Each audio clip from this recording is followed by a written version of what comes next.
Back to my channel. What you see in front of you is a 1,000 piece Anatolian jigsaw puzzle. It's called Villa della Fontana, and it's by an artist named Sung Kim. I'm going to assume that since it's a villa, it's probably in Italy, maybe Milan or somewhere along that line. And I decided while I was working on it to do a puzzle and chat and to perhaps do a book review for a book called Where Butterflies Go by Deborah Doxer, while also talking to you about a genre that I really enjoy, which is historical fiction. So I've been working on this puzzle for maybe an hour, and I got this corner done, this sky. The puzzle is upside down because I always do the sky first. What's over here would be trees according to the box, and yes, I work with either the box or a poster. I know some people just go at it blind, and high five to them, because I don't do that. I use the box as a reference. So the box is in front of me. You can no longer see it, but I can show you where it is. It's just right there on my puzzle table. Here's my puzzle pieces right here, and this is where I'm at right now. So I thought that, and I will not be able to add the I will not be able to add in the book cover because I have not learned how to edit in Windows at this point. So what I'm going to do is I'm just going to bring up the book cover for Where Butterflies Go, because I'm going to label this as a partial book review. So let's just go over the books and we'll get that. That's the book. And I'm going to go to the cover, and there you go. So this is the book that I want to talk about, and then I want to talk about the genre, which is historical fiction. This is Where Butterflies Go by Deborah Doxer. I believe I'm doing a blog tour for either the 27th or the 28th of this month. I have not written a book review, and I'm not working from any notes. I just wanted to talk about this book in the genre, as I mentioned.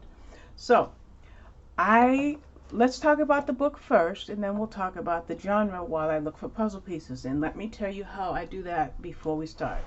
I want to get this all in frame because I want to work with this corner or the trees. So what I do is I grab my trays and the trays are loosely sorted, and I will look for things that would fit in the corner of the puzzle I want to work on. Now when I was looking at the box, I saw some purple flowers, so I will kind of flip through here and look for anything that looks like the trees in that right hand corner that I'm pointing to over here, or any purple flowers. Now I haven't pre-sorted these pieces before I started this video, so this could go absolutely nowhere, or I could make progress. But at any rate, let's get going. So Where Butterflies Go by Deborah Doxer, as I mentioned, and I'll try to keep my puzzle trays in frame, and anything that I pull out that looks like it might be trees, I will put in here. So I will be looking for anything that might be trees and anything that might be the purple flowers that would go right along here and come out this way. So I started a book called oh my goodness, I started a book called Her Heart Goes On by Kate Hewitt, and I want to make sure that's the name of it. I started that book maybe 3 or 4 days ago. I'm still looking for it in my not in my notes. What I'm looking at is screenshots of the historical fictions that I read. I want to call that book properly, Kate Hewitt. So looking, my guess is it's Her Heart Goes On. Yeah, The Heart Goes On. Okay, I started a book called The Heart Goes On. Maybe I'm going to pull out another clear thread. I just grabbed another one. I started a book called The Heart Goes On by Kate Hewitt. It's the first book in a historical fiction trilogy by her, and it was a very good book, but I had been waiting for the publisher to send me Where Butterflies Go. So Where Butterflies Go came to my inbox when I was about halfway through with the Kate Hewitt title. So I put the Kate Hewitt title down. I just wanted to flip over to my laptop to make sure that I'm in frame. Excuse me. I had coffee this morning and I forgot to take my antacid, so I have some indigestion and I apologize. So I put the Kate Hewitt book down, which I end up finishing this morning, and it was a very, very good book, and I talked about it in my wrap-up video very briefly. But I went ahead and read Where Butterflies Go. Now, this book was so good. It's definitely going to get 5 stars. And it started off with a family in, I think, Warsaw. I know it's in Poland, but I can't tell you the city. I want to say Warsaw. So I'm seeing some greens here, but I see 2 types of greens. So anything that looks like a green, that could be a tree, I'm going to shift over to this clear tray on my right. So this family in Poland, a poor, not really a poor family, but a family that was just an everyday family, just getting by. But the thing is, they were a Jewish family, and it was 1930s Poland, and Hitler had started making movements, and I knew my cat was going to do this to me, but if I don't let him out, he's going to scratch at that door for 15 minutes. So bear with me one moment.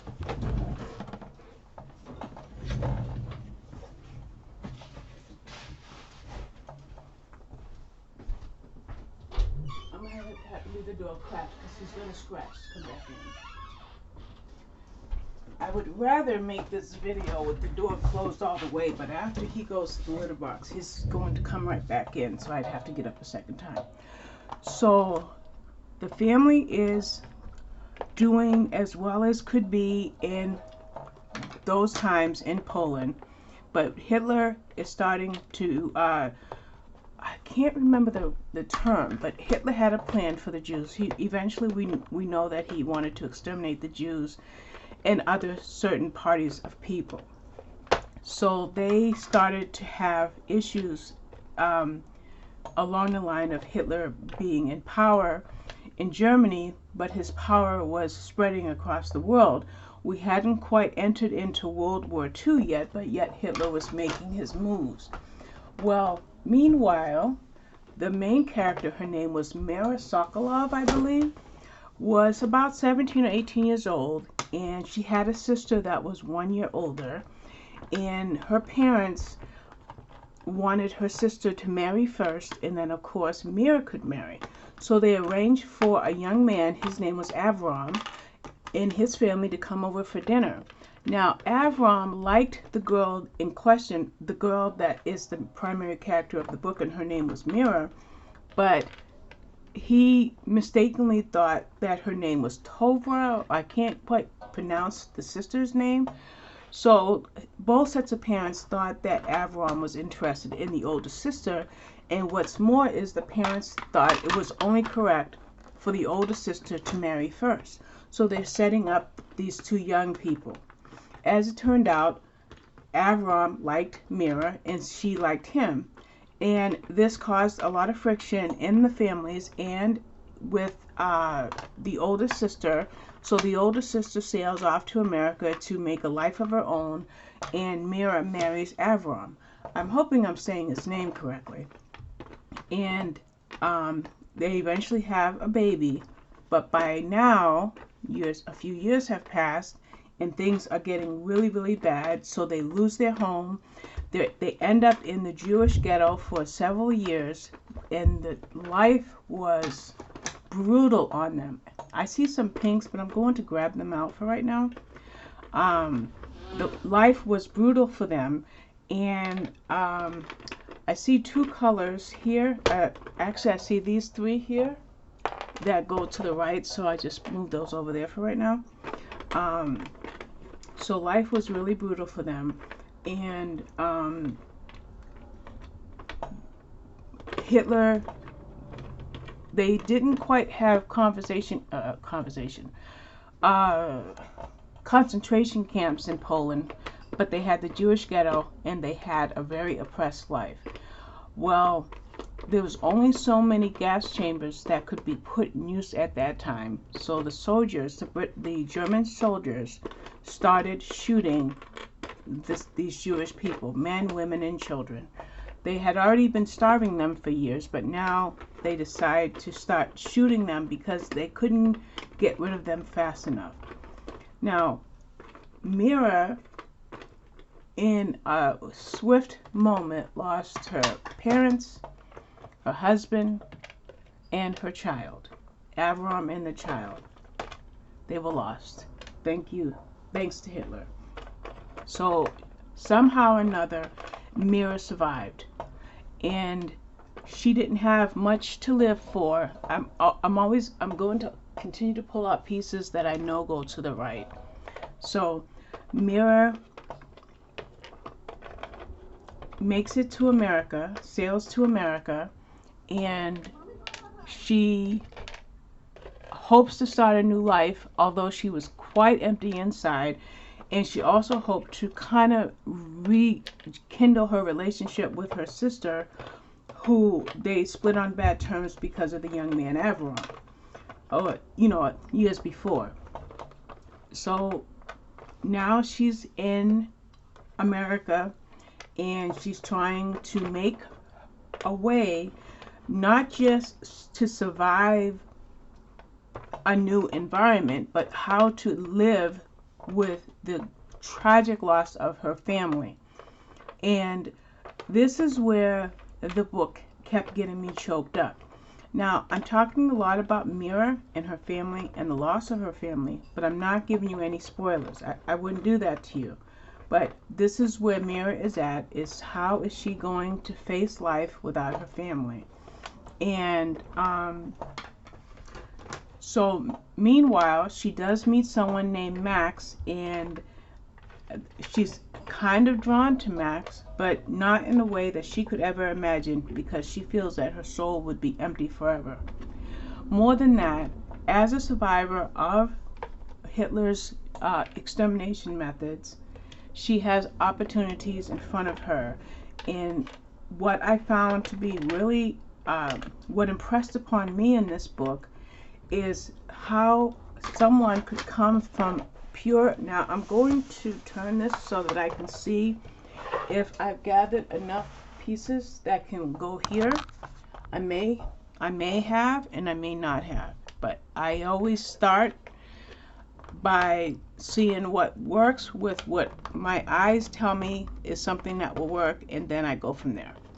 So now Mira, what I was saying is, when I was reading the book, I felt very, very connected to the character, and I wanted to try to imagine myself, if I had such a horrible loss, how I could have gone on. And so that's what the author, Deborah Doxer, I think did a very good job at, making me really feel for her as a character, as a woman, as a mother, as a widow, as a mother who lost her child, as a woman who lost her family, but at the same time, a beacon of hope shown in front of her, and whether or not she would be able to grab a hold of this beacon of hope and start anew. And that's pretty much all I can tell you without going too much further into the book, without doing a spoiler. I think that's pretty much what I'll say in my review. I will talk about in my written review, is watching Mira learn to grab life by the reins and seek hope in such a way as to live anew. And that's the impression that I had with this wonderful, wonderful book. Deborah Doxer is a new author to me, and I was very impressed with the book. So when I was thinking about doing a video review of this book, which I've never done a video review over a jigsaw puzzle, but you know, I'm gonna give it a shot. It may go across well, and it may be awful, but it made me think about the genre historical fiction. So I checked Goodreads, and in the last 2 years, I have read at least 49. It says 49, but sometimes I may not click the right shelf. But on my Goodreads shelf, I have read 49 historical fiction books. Now, historical fiction basically are books that are set in the past, and they follow certain things, whether it's manners, social conditions, or other things that point to a specific time period. It could be Regency, it could be Victorian, it could be World War I or World War II, it could be Vietnam, it could be early 1900s America. It just depends on what time period the author is writing and the manner, whatever's going on at that time. And also, whatever went on during that time. Also, historical fiction will sometimes bring in notable historical characters, good or bad. Like, I read a book, The Light at Wycliffe, and Winston Churchill was a side character. He did have a couple of speaking lines in the book, but basically he was referred to frequently. Or you can read of despicable characters like Hitler or Mussolini. So it's all fictionalized, but I like it better than real nonfiction about historical times. I'm not really, because nonfiction about historical times is more, to me, is more like reading a history book, and so I do pretty good reading historical fiction. So I thought I would tell you by screenshots what historical fiction books I have read. Let's do this. What historical fiction books I have read over the last 2 years. Now, I sorted, you hear my door opening, it's my cat, the one I just let out. I printed this book, I printed this, these book covers by author. And so what you see here is The Book Thief, for example. That was historical fiction. I have a couple of books by Angela Petch, The Tuscan Girl and The Tuscan Secret, and I believe I have another Angela Petch book coming up. I'm almost positive I do. And then I read the Borgia Confessions. I never knew anything. Maybe I learned about the Borgias in high school or junior high school, but I didn't remember. So that book was really outstanding. Then I read about a lot of Auschwitz books, like The Tattooist of Auschwitz or Auschwitz Syndrome. Those books, those are harder. Those are the hardest types of books to read. I'm not letting you see. Those are the hardest types of books for me to read because they talk about the gassing and families being separated, and those are very hard. The Abolitionist's Daughter, a different genre altogether. And then I read a couple of books by Elle Midwood, and I have another one of her books in my TBR in the next few weeks, actually. Then I read some trilogies or series like these here, the Lark Lane books, and that's The Shop Girls of Lark Lane, The Nurses of Lark Lane, and The Midwives of Lark Lane.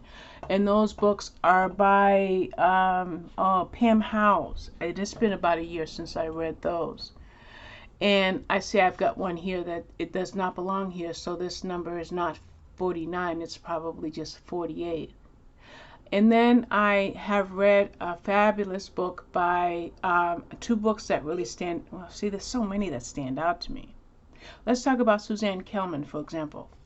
I've read The View Across the Rooftops, and this was basically about somebody that took in a man that was supposed to be killed and hid him for 3 or 4 years in an attic while the war was going on. That was 2 years ago that I read that book. And then a book I just read last week is Under a Sky on Fire by Suzanne Kelman, or When We Were Brave by Suzanne Kelman. Excellent book. She's an excellent author. You see here I have a William Johnstone book that I read, The Jackals. That's more like American Western historical fiction. I read a couple of books by Rosie Clark, The Sharp Girls of Harper's, or Love or in Marriage at Harper's. I've also read Where Butterflies Go, which I just talked about. I just started a trilogy and finished this book this morning, The Heart Goes On, and it continues with Her Rebel Heart, and I can't remember the third one. So that trilogy I will be finishing up this weekend. Then I read an outstanding book by Kristin Hannah, which is The Nightingale. Kristin Hannah writes multiple genres. She wrote The Nightingale, which is historical fiction, about World War II, Hitler, and concentration camps.